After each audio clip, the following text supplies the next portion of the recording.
Bismillah, alhamdulillah, wassalatu wassalamu ala rasulillah wa ala alihi wa sahbihi wa man walah wa ashhadu an la ilaha illallah wahdahu la syarikalah wa ashhadu anna muhammadan abduhu wa rasuluh amma ba'd. Alhamdulillah, fi hadzal yaum yaumu al-arbi'a 23 Oktober 2024 kita lanjutkan kajian di Fakultas Ilmil Hadis dalam pembahasan kitab Sahih Al-Bukhari dari Kitabul Ilm. Maka dipersilahkan kepada ikhwanuna sebelum kita masuk kepada hadis yang baru untuk mentasmi al-matan. Barakallahu fikum. Bismillahirrahmanirrahim. Bukhari ta'ala hadatsana Muhammad bin Bashar hadatsana Yahya bin Sa'id hadatsana Syu'bah hadatsana Abu Tayyah Anak Rasulullah qala Nabi sallallahu alaihi wasallam yasiru wa la tu'assiru wa bashiru wa la tunaffiru.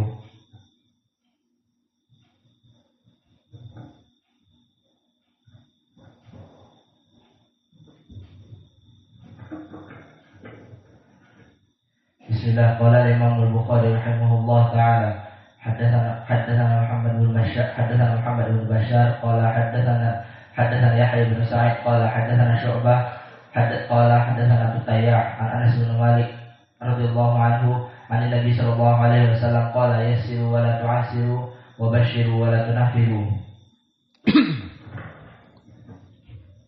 Bismillah. Qala Imam Al-Bukhari rahimahullah ta'ala hadatsana Muhammad bin Bashar qala hadatsana Yahya bin Sa'id qala hadatsana Syu'bah qala an Abi Tayyah an Anas radhiyallahu anhu قال رسول الله صلى الله عليه وسلم يسروا ولا تعسروا وبشروا ولا تنفروا. اقرأ سند. حدثنا محمد بن بشار. ما لقبه؟ بندر. بندر. ما معنى بندر؟ واسع العلم. في أي طبقة؟ العاشرة. من أي بلاد؟ البصري. قال حدثنا يحيى بن سعيد. طيب، من يحيى بن سعيد؟ يحيى بن سعيد بن فاروق أبو سعيد القطان. يحيى بن سعيد القطان محله إمام. في أي طبقة؟ التاسعة. يروي عن من؟ شكرا. شعبة. ومن هو شعبة؟ شعبة بن أبو مسعود الواسطي ثم البصري. طيب، يحيى بن سعيد في أي طبقة؟ يحيى بن سعيد التاسعة. ما معنى الطبقة التاسعة؟ صغار من إتباع التابعين. صغار من إتباع التابعين. في أي طبقة من الأئمة؟ من الأئمة في هذه الطبقة؟ إمام الشافعي محمد بن إدريس ويزيد بن هارون وعبد الرزاق بن همام الصنعاني. ومن؟ وكيع ابن الجراح وعبد الرحمن ابن مهدي. طيب، وشعبة في أي طبقة؟ السابعة. وهو لقب بمن؟ لقب بأمير المؤمنين في الحديث كما سفيان الثوري سواء. ويروي عن شيخه من؟ ما اسم أبو تياه؟ يزيد بن حميد. محله؟ ثقة. ثم يروي عن من؟ أنس بن مالك. طيب، الحمد لله. بسم الله. قال الإمام البخاري رحمه الله تعالى في كتابه العلم حدثنا عثمان بن أبي شيبة قال حدثنا جرير عن منصور عن أبي وائل عن أو قال كان عبد الله يذكر الناس في كل خميس فقال له رجل يا أبا عبد الرحمن لوددت أنك ذكرتنا كل يوم قال أما إنه يمنعني من ذلك inni akrahu an umillakum wa inni atakhawwalakum bil mau'idhah kama kana Nabi sallallahu alaihi wa ala alihi wasallam yatakhawwaluna biha makhafata as-samati alaina. Maka hadis ini barakallahu fikum adalah hadis yang maknanya telah terdahulu di hadis sebelum ini. Dan seperti kami sebutkan di pelajaran yang lalu, bahwa Imam Al-Bukhari jika dia mengulang hadis di dalam bab yang terulang, maka faidahnya Imam Al-Bukhari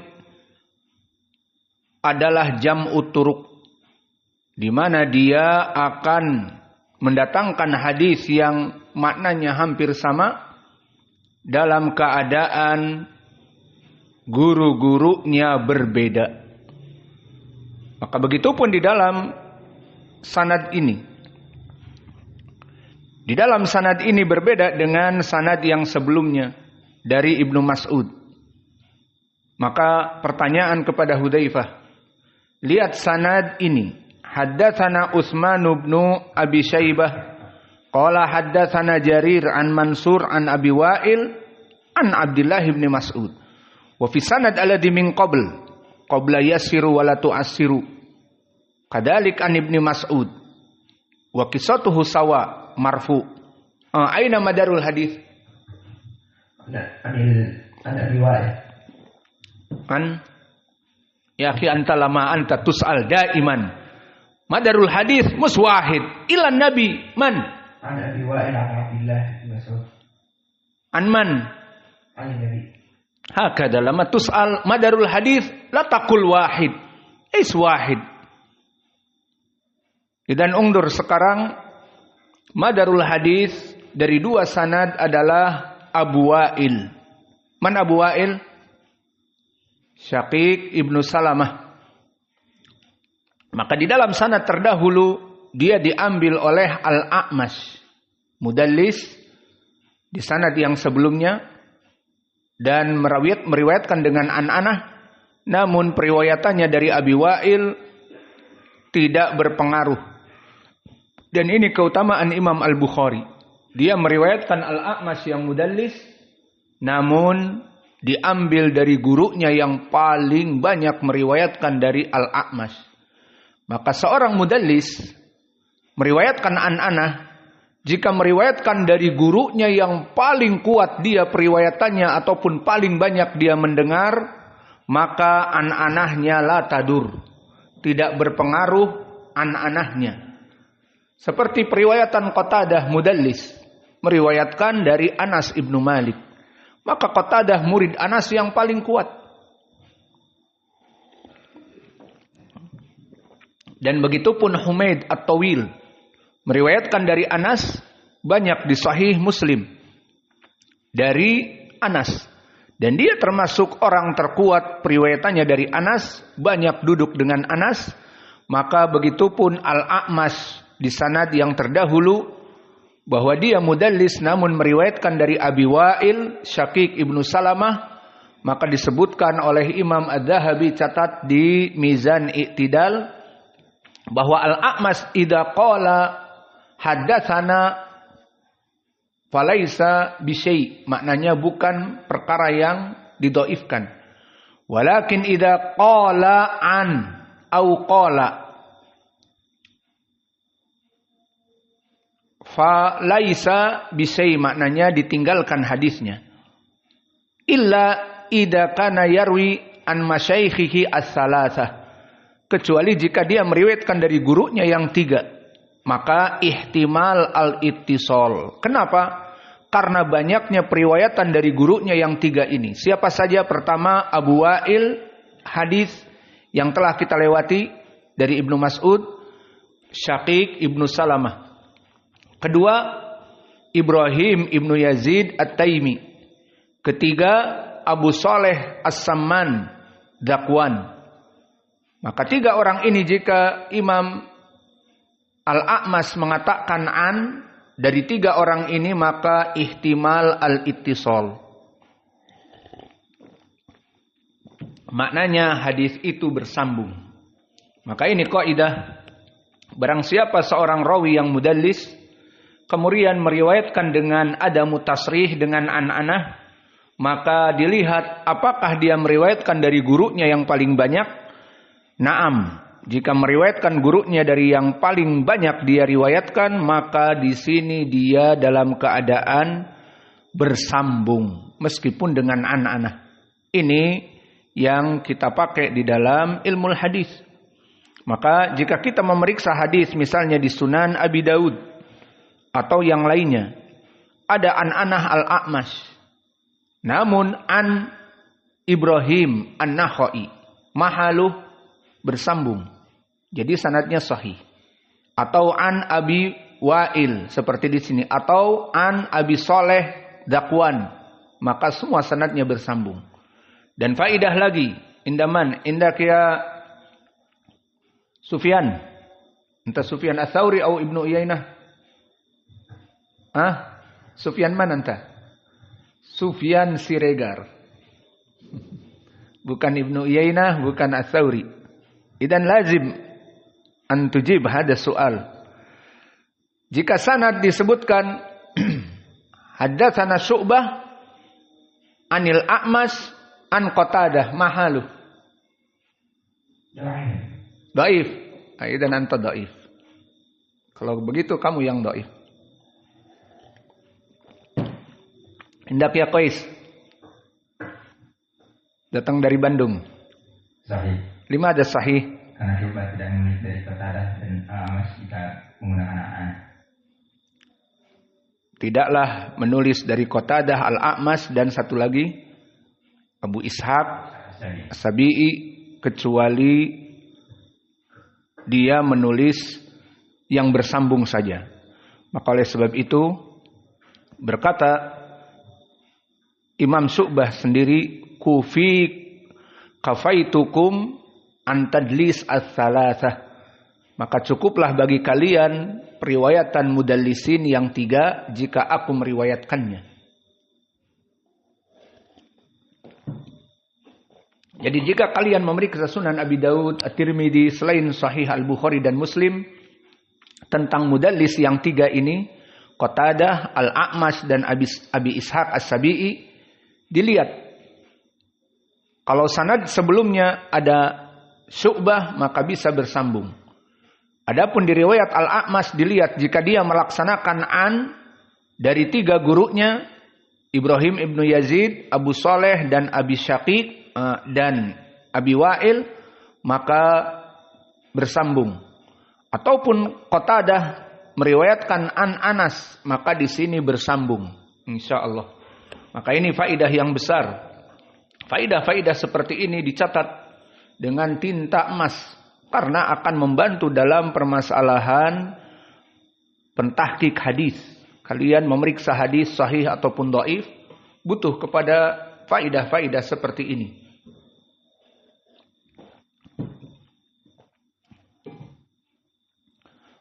Maka begitulah keutamaan seseorang yang talaki kepada guru.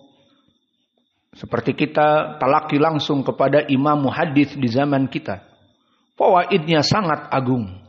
Jika dia memberikan faidah, maka faidah itu jika kamu mencari di maktabah, mungkin putar-putar maktabah 2 hari 2 malam baru dapat faidah.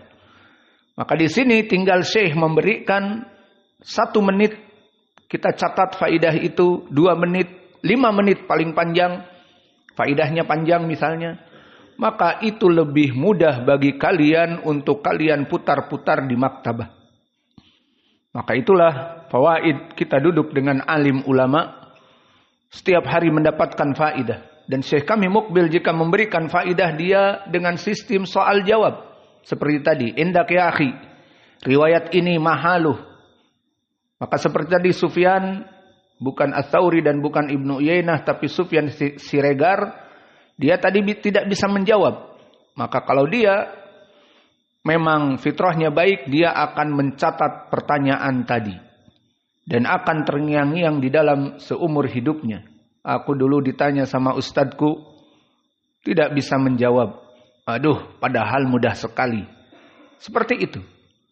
Maka itulah dulu Nabi memberikan soal jawab di dalam ilmu akidah kepada para sahabatnya. Seperti hadis Mu'ad yang sangat penting hadis ini. Dia membonceng Mu'ad dan berkata, "Ya Mu'ad, atadri ma haqqullah 'alal ibad wa ma haqqul ibadi 'ala Allah?" Wahai Mu'ad, tahukah kamu apa hak Allah atas hambanya dan apa hak hamba atas Allah? Pertanyaan yang sangat penting. Langsung diberikan soal oleh Nabi. Dan seperti biasa para sahabat tidak bisa menjawab karena ini adalah wahyu. Tidak lancung, maka dia katakan Allah wa rasuluhu a'lam. Langsung dijawab oleh Nabi bahwa hak Allah atas hamba agar an ya'buduhu wa la yusyriku bihi syai'a. Semua manusia menyembahnya tanpa melaksanakan kesyirikan kepadanya. Itu hak Allah. Lalu apa hak hamba? Agar Allah tidak mengadab hamba-hambanya yang beribadah kepadanya secara tauhid kepada api neraka. Itu dia. Timbal balik antara hak Allah yang harus kita untuk melaksanakan ketauhidan kepadanya dan apa hak hamba atas Allah, Allah tidak memasukkannya kepada api neraka. Ini saja. Dan ini soal jawab akan terngiang-ngiang terus oleh Mu'ad ibnu Jabal. Dikarenakan ditanya oleh Nabi dan diberikan ilmu dengan sistem soal jawab. Maka tadi kami tanyakan juga dengan sistem soal jawab yang bisa menjawab alhamdulillah. Juga terngiang-ngiang, aku menjawab dengan benar. Aku tidak bisa menjawab sama seperti itu. Haddatsana Utsman bin Abi Syaibah. Tadi matan kita sudah membacanya, sekarang kita masuk kepada sanad. Utsman yang diinginkan di sini Utsman ibnu Abi Syaibah, maka dia adalah Utsman ibnu Muhammad ibnu Ibrahim.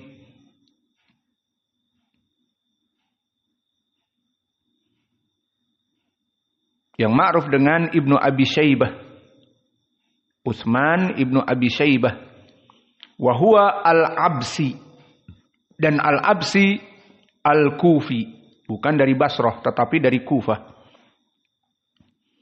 Dan dia mempunyai saudara muhaddis juga dan imam seperti dia. Maka Utsman mempunyai saudara imam muhaddis. Siapa saudaranya? Abu Bakar ibnu Abi Syaibah. Dan ini yang menulis kitab Musannaf ibnu Abi Syaibah. Dan makna Musannaf adalah kumpulan asar-asar dari para sahabat, tabi'i dan yang lainnya. Maka Abu Bakar ibnu Abi Syaibah saudaranya dan Utsman ibnu Abi Syaibah di sini rawi yang kita bahas sekarang. Maka Utsman ibnu Abi Syaibah imam muhaddis. Dan saudaranya yang lain bernama Qasim ibnu Abi Syaibah. Dan Qasim dalam keadaan dhaif. Maka keluarga Ibnu Abi Syaibah keluarga muhaddisin. Namun ada yang sahih dan ada yang dhaif. Maka kita keluarga misalnya muhaddisin, anak-anak kita belajar langsung. Maka ada yang sikoh, wallahu a'lam, setelah besar ada yang dhaif.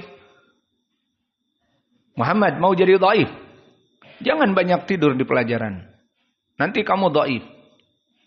Taib, si Ali juga nanti dhaif apa tidak? Maka dulu para muhaddisun mempunyai anak-anak dan mereka meriwayatkan hadis. Sehingga banyak para muhaddisun mempunyai anak. Namun dari anak-anaknya banyak yang dhaif semua. Siapa contohnya? Yang meriwayatkan tafsir. Zaid ibnu Aslam.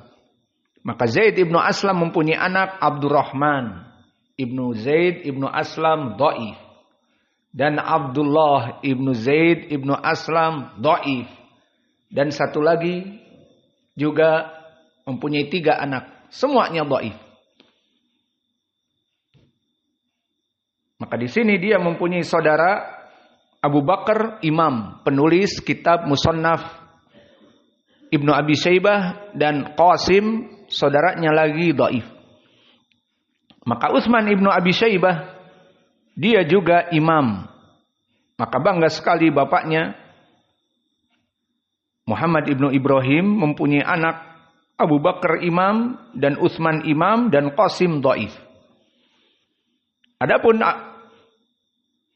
Utsman ibnu Abi Syaibah gurunya Imam Al-Bukhari, maka dia rawi yang imam juga. Berkata Abu Hatim Saduq, berkata Imam Ahmad, ma'alimtu illa khairan, tidaklah aku mengetahui dia kecuali kebaikan. Berkata Ahmad ibnu Saleh Sikoh, dan berkata Abu Bakar Al-Baihaqi hujjah. Berkata Ibnu Ma'in Sikoh. Maka dohirnya dia adalah rawi yang di atas derajat Sikoh. Disebutkan oleh Al-Hafidh Ibnu Hajar Sikotun Hafidh. Maka dia di atas derajat Sikoh. Dan dulu Muhammad ibnu Abdullah ibnu Numair ditanya tentang Utsman ibnu Abi Syaibah keadaannya bagaimana. Maka dia bertasbih mengatakan subhanallah wa mithluhu yus'al anhu. Subhanallah, apakah seperti Utsman ibnu Abi Syaibah ditanyakan bagaimana keadaannya? Maka ini lafaz menunjukkan dia imam. Maka rawi-rawi yang dia derajatnya ma'ruf di kalangan muhaddisin, seorang imam, jika ditanya bagaimana kedudukan fulan ini, orang seperti itu tidak butuh dipertanyakan. Seperti contohnya Imam Ahmad mempunyai teman muhaddis imam, namanya Ishaq ibnu Rahaweh. Imam Ahmad dari Irak, Ishaq ibnu Rahaweh temannya dia, teman seperjuangan menuntut ilmu dan teman dalam keadaan ilmu hadis. Dia orang Persia atau orang Iran sekarang. Maka bertetanggaan yang jauh dari Irak ke Iran. Maka di saat Imam Ahmad ditanya tentang Ishaq ibnu Rahaweh, maka Ishaq ibnu Rahaweh juga ma'ruf di ilmu fikih. Seperti Imam Ahmad mempunyai madhab Al-Hambali, Ahmad ibnu Hanbal Al-Hambali, maka Ishaq ibnu Rahaweh mempunyai madhab juga. Wa qala Ishaq ibnu Rahaweh, dinisbatkan kepada dirinya madhab Ishaq ibnu Rahaweh, meskipun tidak semasyhur dari Imam Ahmad wa Syafi'i wa Malik ibnu Anas wa Abi Hanifah. Maka Ishaq ibnu Rahaweh imam, ditanya Imam Ahmad, mahalu Ishaq ibnu Rahaweh. Maka Imam Ahmad ditanya tentang qarinnya Ishaq imam. Maka apa dia katakan? Dijawab dengan huwa la yus'al, tidak butuh dipertanyakan lagi. Maka ini lafaz dari lafaz pujian yang sangat puncak. Seperti Muhammad ibnu Abdullah ibnu Numair. Di saat ditanya rawi ini, bagaimana Utsman ibnu Abi Syaibah kedudukannya? Subhanallah wa mithluhu yus'al anhu. Maka dia malah bertasbih dari kekagetan. Subhanallah, orang seperti Utsman ibnu Abi Syaibah ditanyakan bagaimana kedudukannya? Seperti itu maksudnya. Ya seperti kita di zaman now, Syekh Al-Albani ahli sunnah, Syekh Muqbil ahli sunnah. Kemudian ada yang bertanya bagaimana kedudukan Syekh Muqbil atau bagaimana keadaan Syekh Al-Albani, apakah dia ahli sunnah? Maka kita akan menjawab subhanallah, tidak tahu siapa kamu Al-Albani, tidak butuh dipertanyakan lagi kesunahannya misalnya. Paham tuh? Maka lafaz-lafaz seperti ini lafaz yang di atas derajat siqah. Dan meriwayatkan dari Jarir. Maka siapa Jarir? Maka Jarir ibni Abdul Hamid. Dan dia Ad-Dabbi. Dan Ad-Dabbi adalah Al-Kufi. Adapun Jarir ibni Abdul Hamid, maka dia di atas derajat siqah juga. Dikatakan oleh Al-Hakim indahum siqah. Dan berkata Al-Lalikai mujma'un ala siqatihi. Sepakat ulama atas kesikohannya.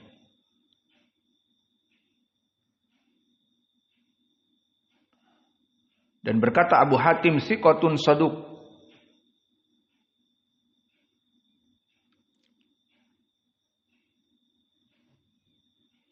Berkata Abu Zur'ah saduq min ahlil ilm. Berkata Abu Ya'la al-Khalili siqatun muttafaqun alaih. Dan disikohkan oleh An-Nasa'i dan Ad-Darqutni berkata minnat siqat al-huffaz. Maka ini menunjukkan dia di atas derajat imam.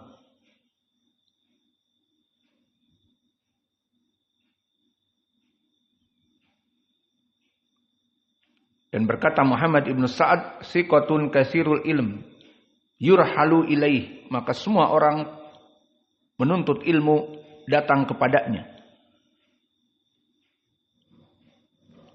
Maka ini kedudukan dari Jarir ibni Abdul Hamid.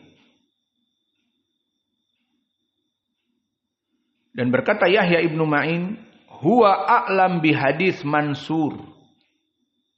Bahwa dia lebih kuat periwayatannya dari hadis Mansur. Siapa Mansur? Orang yang akan kita pelajari nanti.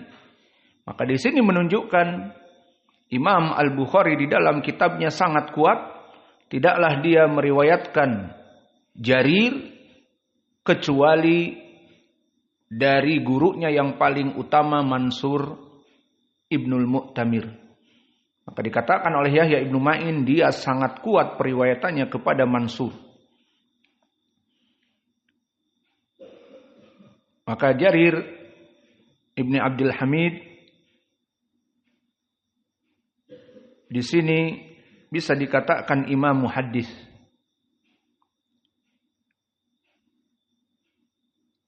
Dan Hafidz Ibnu Hajar menyebutnya siqatun sahihul kitab.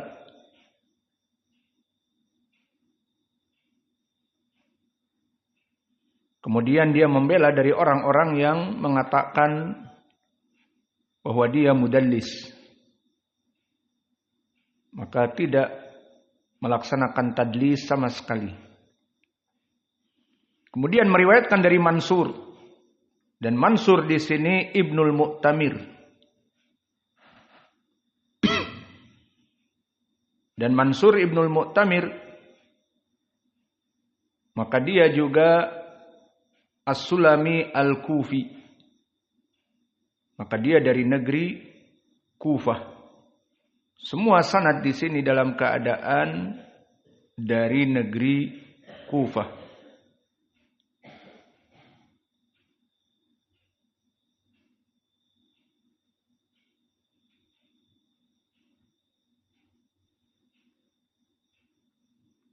Dan dia hidup di Tabaqah yang ke-6. Seperti Al-A'mash. Dan kedudukan beliau dalam keadaan siqah atau di atas derajat siqah seperti bapaknya Al-Mu'tamir Ibnu Sulaiman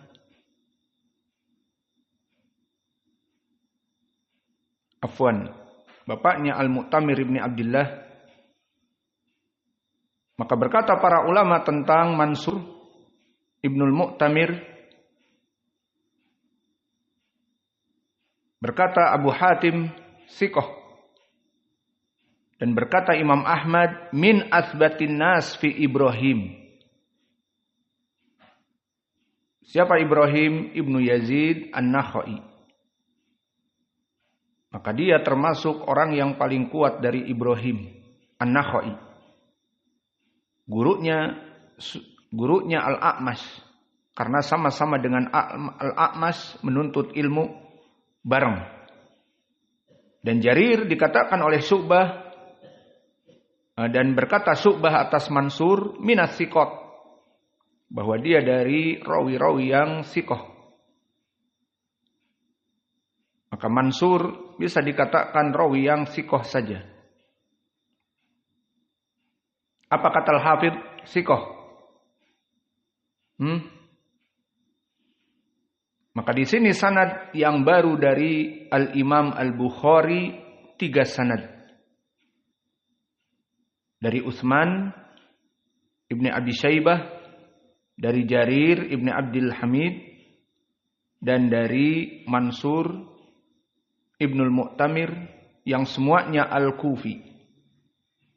Kemudian bertemu dengan sanad yang sebelumnya dari gurunya Imam Al-Bukhari yang telah lama. Siapa? Abu Wa'il Syaqiq Ibnu Salamah. Maka di sanad yang lalu Al-A'mash yang meriwayatkan dari Abi Wa'il dari Ibni Mas'ud. Adapun di sanad ini Mansur gantinya Al-A'mash meriwayatkan dari Abi Wa'il dari Ibni Mas'ud. Maka kalau ditanya sanad mana yang lebih baik, sanad pertama atau sanad yang kedua? Jika dikatakan sanad yang kedua, riwayat Mansur, karena terbebas dari tadlis. Kalau di sanad yang pertama ada Al-A'mash meriwayatkan dari Abi Wa'il, maka di sini diganti dengan Mansur dari Abi Wa'il. Maka kita katakan jawaban itu tidak begitu benar, karena Al-A'mash periwayatannya dari Abi Wa'il tidak berpengaruh. Tetap dalam keadaan bersambung. Karena Al-A'mash orang yang paling banyak periwayatan dari gurunya Abu Wa'il. Sehingga periwayatan dari Abu Wa'il tidak berpengaruh. Namun jika dikatakan sanad yang pertama lebih kuat. Kenapa? Karena Al-A'mash imam dan meriwayatkan dari Abi Wa'il tidak ada tadlis.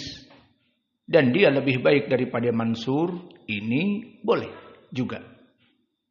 Maka sama saja kedudukan derajatnya sama-sama sahih.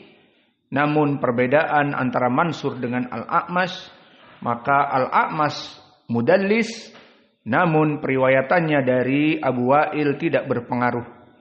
Maka wallahu a'lam sanad yang kedua bisa dikatakan lebih baik, atau sanad yang pertama lebih baik, keduanya sama-sama sahih.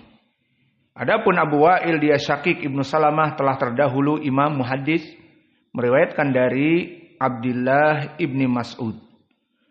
Dan di sini kisahnya sama seperti hadis yang lalu, namun ada kisah tentang Abdullah Ibnu Mas'ud itu sendiri yang berhubungan dengan dirinya, dengan sahabat. Kemudian sahabat nanti menukilkan ucapan Nabi. Maka disebutkan kepada Ibnu Mas'ud, kana Abdullah, dohirnya yang meriwayatkan Abu Wa'il, tabi'i. Kana Abdullah yudakirun nas fi kulli khamis. Maka berkata rawi di sini, dohirnya Abu Wa'il, bahwa Abdullah Ibnu Mas'ud dulu memberikan mau'idhah ceramah khusus pada hari Kamis saja. Maka dulu Ibnu Mas'ud, imam sahabat pada zamannya, yang banyak mulazamah dengan Nabi, dan banyak sekali kemuliaannya minas sabiqin al-awwalin, dan dia dari ahlul Quran juga. Maka dulu dia memberikan mau'idhah kepada murid-muridnya, yang kebanyakan dari para tabi'in, karena dia sahabat yang lama juga, maka banyak juga para sahabat muda yang belajar dengan dirinya. Maka setiap hari Kamis dia melaksanakan muhadarah, ceramah.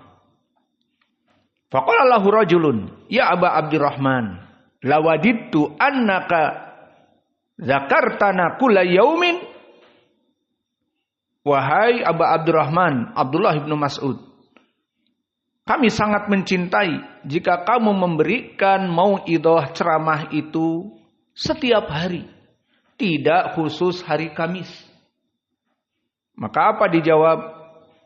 Ama innahu yamna'uni min dalik. maka yang demikian itu telah melarang untuk diriku. Untuk apa memberikan mau'idhah setiap hari itu aku menjadikan diriku untuk melarangnya.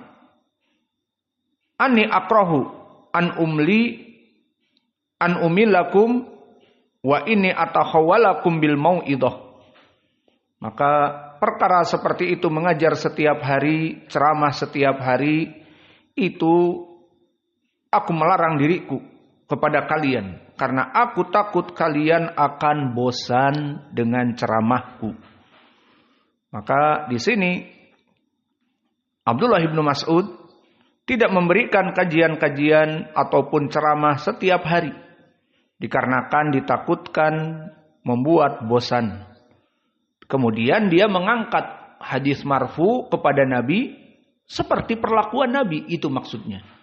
Maka dia mengatakan kama kana nabiyyu. Maka sahabat mengatakan kama kana nabiyyu sallallahu alaihi wasallam, kemudian menyebutkan hadis yang dia riwayatkan marfu di hadis sebelum ini.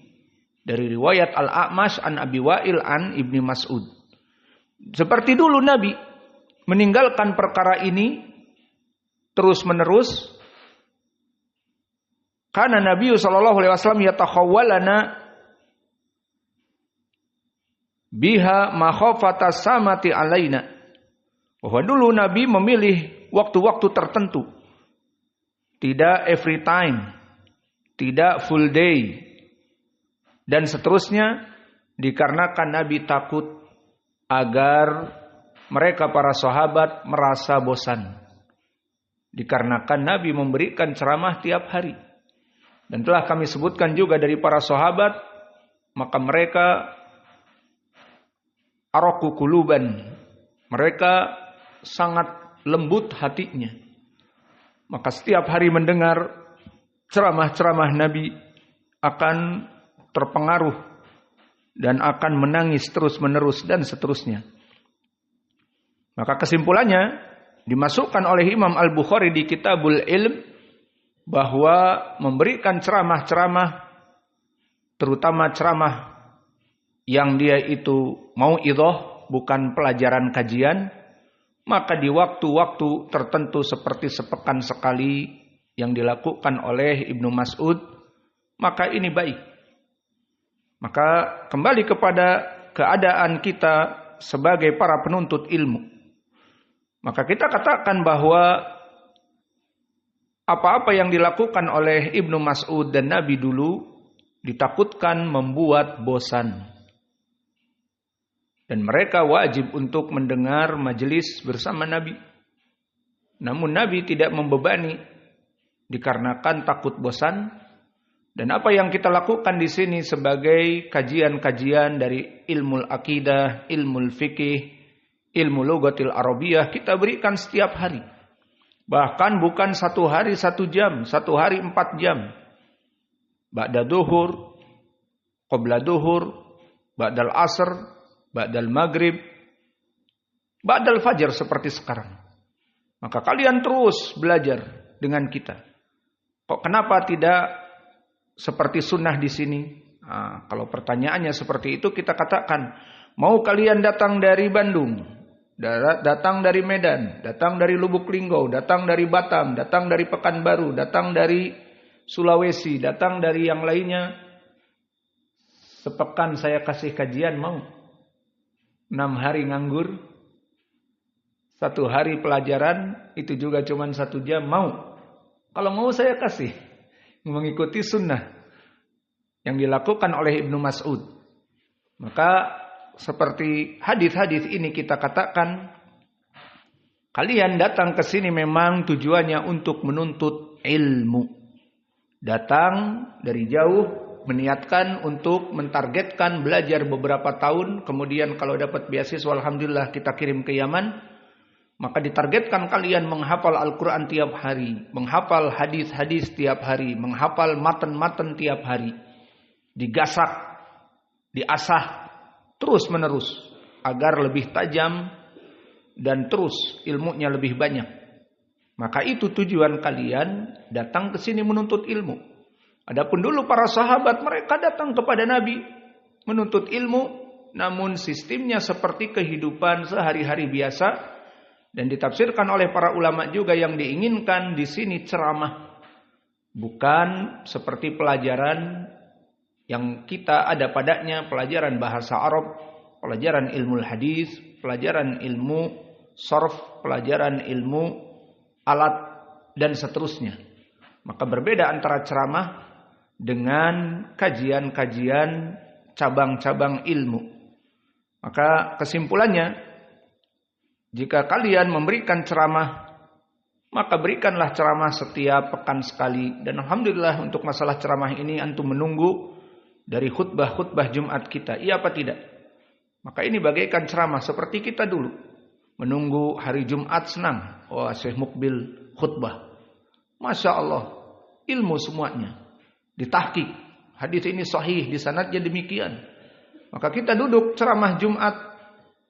Mendapatkan banyak faidah. Dan menyiapkan diri kita untuk mendengar khutbah. Kadang menangis dan seterusnya. Begitulah para sahabat dulu bersama Nabi. Diberikan ceramah dalam sepekan berapa hari. Ataupun seperti di hadis Ibnu Mas'ud. Dulu Nabi memberikan waktu ceramah yang khusus. Dan diikuti oleh Ibnu Mas'ud, dia jadikan ceramah khusus pada hari Khamis saja. Khamis, hari Kamis saja. Maka inilah dari kitab ilmu agar para mad'u tidak bosan. Dan begitu prakteknya jika kita mempunyai kajian-kajian di luar misalnya. Adapun kajian di ma'had, jika kita melaksanakan kajian hanya sepekan, sayang waktu mereka datang dari jauh belajar ke kita hanya untuk satu pekan satu kajian. Adapun di sini maksudnya kajian-kajian seperti orang-orang yang umum. Kajian mingguan, kajian 2 pekanan, bahkan kajian bulanan. Maka di sini baik untuk orang-orang umum, yang mana orang-orang awam mereka bekerja, mereka mempunyai jam-jam tertentu. Maka di saat khusus hari Ahad yang libur, maka mereka belajar dari antara maghrib dan isya, maka itu yang sangat ditunggu-tunggu. Maka ini tafsirnya bahwa jika kita memberikan kajian umum, maka bagusnya memberikan jadwal sepekan sekali, seperti yang dilakukan oleh Ibnu Mas'ud. Namun kalian di sini datang memang tujuannya untuk menuntut ilmu, menimba ilmu, maka bosan tidak bosan kalian harus belajar. Hafal tidak hafal kalian harus setor. Yang tidak hafal dipukul. Maka di sini lain keadaannya. Karena memang kalian siap untuk menerima ilmu. Maka hafal matan, hafal Al-Quran. Yang tidak hafal atau hafalannya buruk dipukul. Seperti itu. Adapun jika ini dipraktekkan kepada orang-orang awam di luar sana, maka mereka akan lari. Sahih seperti apa yang dikatakan Ibnu Mas'ud dan Nabi. Mereka akan lari dari ilmu. Setiap hari orang awam diajak belajar. Dan ceramah setiap hari. Maka mungkin sulit. Maka alhamdulillah bagi yang menuntut ilmu di sini atau di tempat-tempat yang lain, maka setiap hari belajar dikarenakan memang kalian datang untuk menuntut ilmu. Adapun jika kita mengisi di masjid-masjid tertentu pekanan, bulanan, 2 pekanan, maka ini pun lebih baik karena mad'unya orang-orang awam yang mana mereka jika diberi banyak porsinya muntah. Dan jika diberi waktu seperti sepekan sekali bisa menerima. Karena memang kadar lambungnya kecil. Dikasih bakso 2 porsi, muntah. Tapi dikasih setengah porsi baru kenyang. Dan akan meminta lagi di pekan yang akan datang. Maka inilah yang bisa kita berikan. Kesimpulannya hadis ini masuk kepada kitabul ilm. Kita memberikan ceramah-ceramah untuk orang-orang awam di luar sana. Sepekan sekali misalnya, sebulan sekali daurah. Itu bagus. Adapun tiap hari maka mereka akan bosan. Dan ditakutkan bosan ini dulu Ibnu Mas'ud menjadikan waktu tertentu dan dulu Nabi Muhammad yang mengajari mereka yatakhawwaluna. biha makhafatas samati alaina. Dulu Nabi memberikan waktu tertentu pula agar kami tidak bosan dengan ceramah-ceramah Nabi. Maka ini yang bisa kita berikan, dan ini yang di store besok hafalan dari Utsman ibnu Abi Syaibah, dari Jarir, dari Mansur, dari Abi Wa'il, dari Abdullah ibni Mas'ud. Wa naktafi ila huna wa jazakumullahu khaira wa barakallahu fi ilmikum. Subhanakallahumma bihamdika asyhadu an la ilaha illa anta astaghfiruka wa atubu ilaik. Insyaallah kapan kita mulai pelajaran Aqidah Al-Wasithiyah, itu kitabnya. Kalau sudah tidak ada yang mengambil, kami ambil. Hari ini hari terakhir di antum ya. Kalau tidak ada, kita ambil.